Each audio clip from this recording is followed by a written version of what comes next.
happening? A while ago, you asked me why I cared so much about the remnants. It's because I saw Alan. The night of the accident. During the mass hallucination. Except, I'm not sure it was a hallucination. We had a tradition. When we were both working late, he'd swing by my lab for a coffee break at some ungodly hour. That night, he visited. We talked. The coffee burned my tongue. Nothing out of the ordinary. Seconds later, the gamma ray surge swept through the facility and the roof caved in.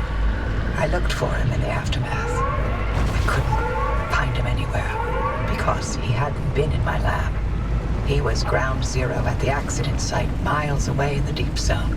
But I saw him, touched him, smelled his cologne. He was there, possibly there, more than a hallucination. You never reported that? Admit to honor that I communed with my husband's ghost. When they were already looking for ways to push me out, not a chance. I gave them my technology and my home, but I'd be goddamned before I let anything destroy my professional credibility. And this remnant? It's my last chance to know if what I saw was true. If it came from the well, or if it was all in my head. The things we spoke of. Things I couldn't have made up. Never mind. I know how it sounds. Like you've seen a ghost.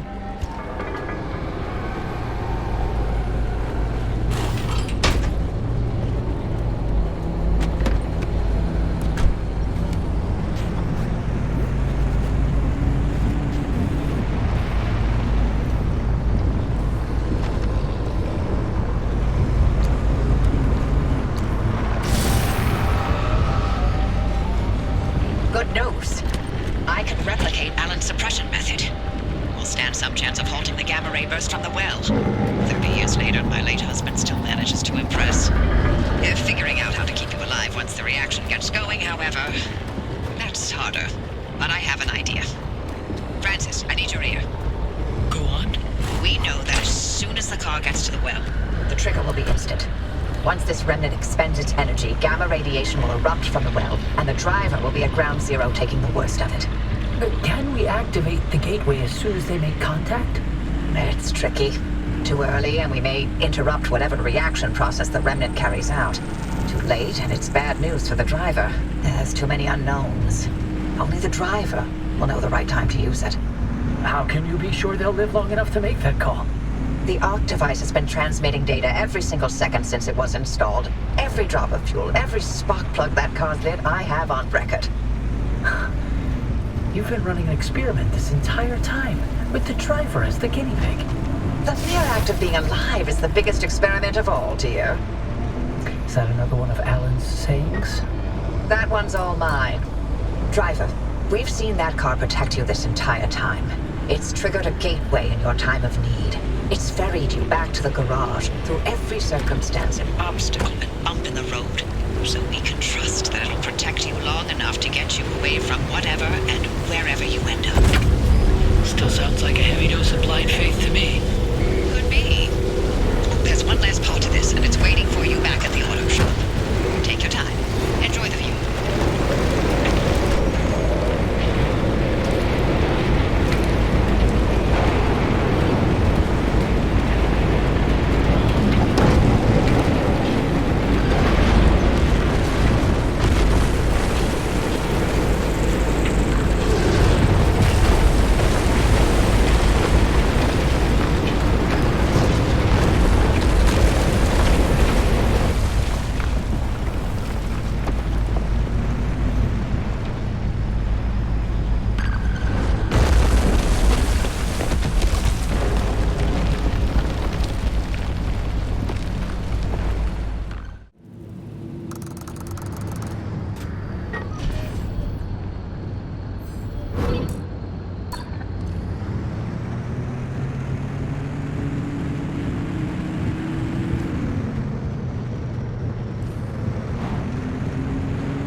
Fresh new upgrade waiting for you, driver. Straight out of the oven.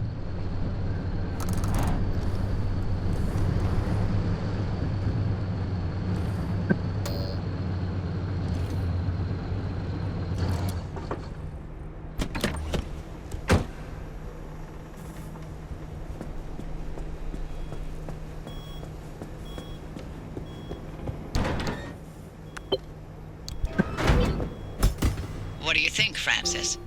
It could work. It will work. We don't know anything about the well, but the driver doesn't have to go in completely empty-handed.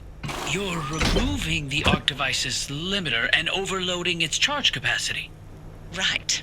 So no matter how much energy the car's getting blasted with, the arc will be able to overpower it to open a gateway.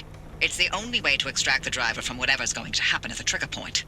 And then we use Allen's suppression technique to keep the whole thing from completely exploding? This sounds like a lot. Arc device mod's looking good. Now you can head out and overcharge it. We'll give you instructions when you're en route.